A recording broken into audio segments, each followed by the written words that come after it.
He has a famous dance move. Jake, please. Oh, God. Come on. I don't know if the world's ready for that. It's just real small movements in the knees, hand in the air.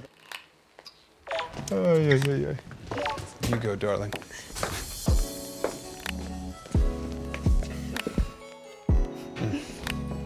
You look really pretty.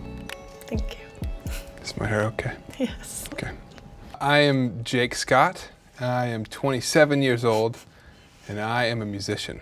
And I'm Rachel Scott. I am 30 years old, and I am an actress and a writer. Friends for 5 years, Yeah. dating 4 years, married 2 years. 2.5. 2.5. Can you hear me? I could read your lips. I had just moved to LA like 5 days before, and I got invited to go play Ultimate Frisbee. I was totally going there thinking I'm not gonna meet a girl. I just moved to this new city, like I have no plans for meeting girls.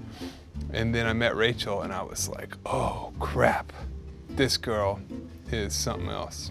It was made known to me by all of her friends, like, hey, she's totally still into her ex-boyfriend, so just don't get your heart broken. And I was like, yeah, cool, thanks for the advice, but I'm gonna proceed forward here, because if I didn't try, I knew that I would never forgive myself for that. It must have been a Saturday because we were playing Ultimate Frisbee.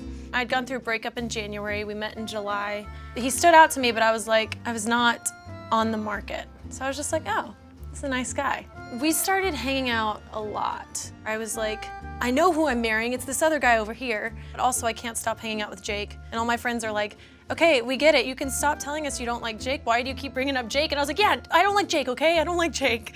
But he was unlike anyone I had met, and our connection was unlike anything I had met, but that was confusing at first for me. I said we met at Frisbee. Me too. Yeah. I said there was a lingering ex-boyfriend who was still occupying her affection at the time. Same. I mean, how can we forget that? This was a drama for You have no idea, man.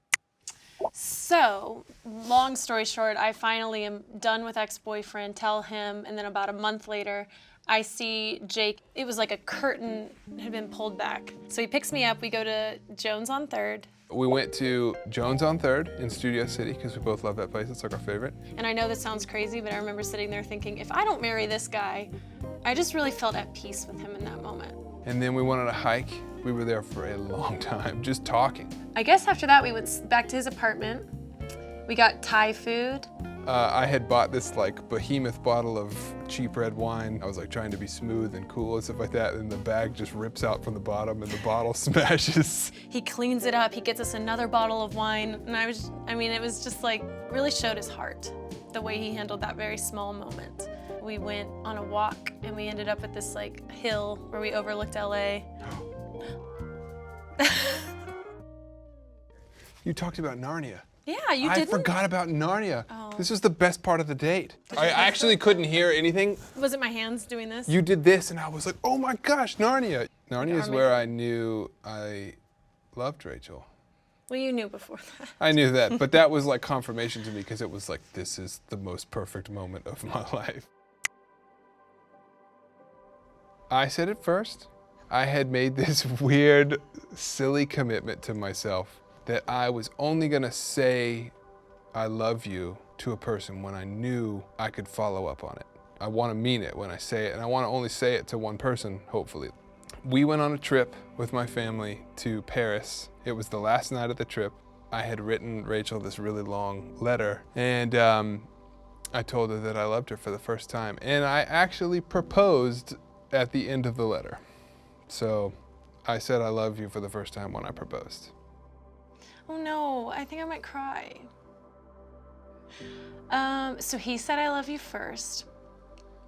And the reason it's making me cry is because I just had such a history of like throwing my heart around, and I had said I love you a million times. And so to think that this whole time there was some guy holding out to only say it to one person and that I'm that one person is really amazing.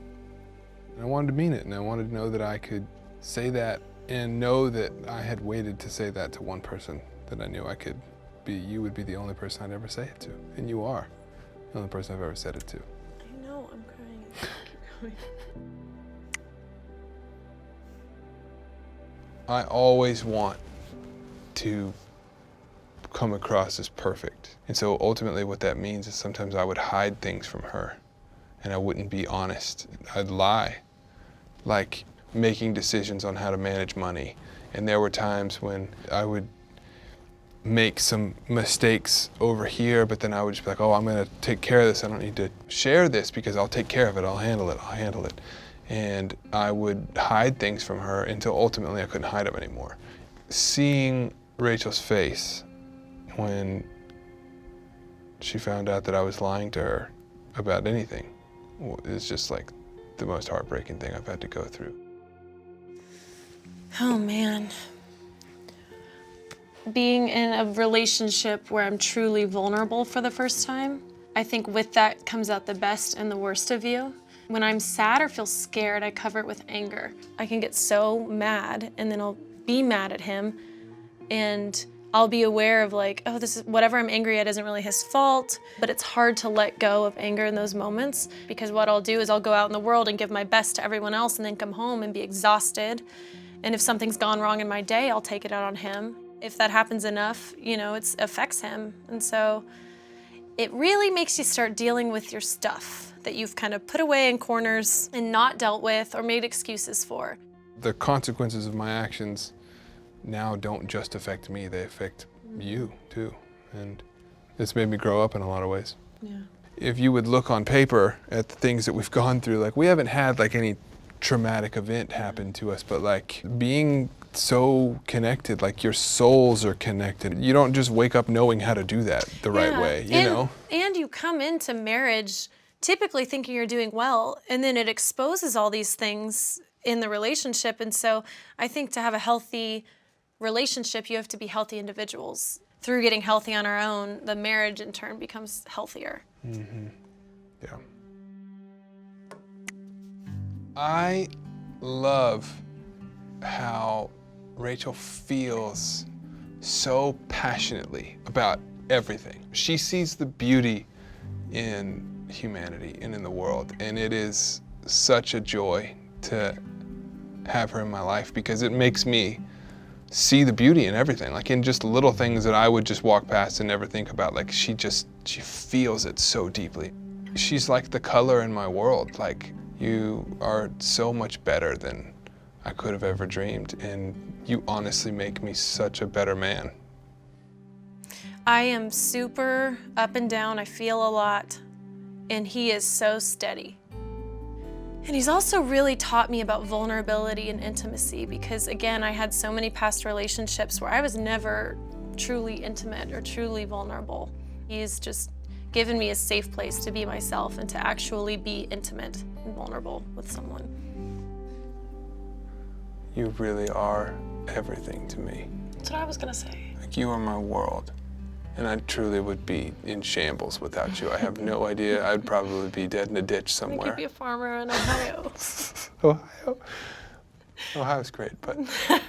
You know, it's hard for me to talk about the way I feel, but I really do love you. And you are truly the only person for me. Like, really, if you left or died, I would just be happily single because you are the only person I want to be with. I really am so thankful for you. I love you. I love you too. It's breakfast thrown together while she's sleeping in your high school sweater. You've never seen anything better. It's the season 3 you're watching. A little bit of evening walking, sitting with your best friend talking. Oh, it's not just picture perfect dancing in a white dress. It's not just rainy days when nothing stops the fighting. It's not just highs and lows and champagne toasts have come to know.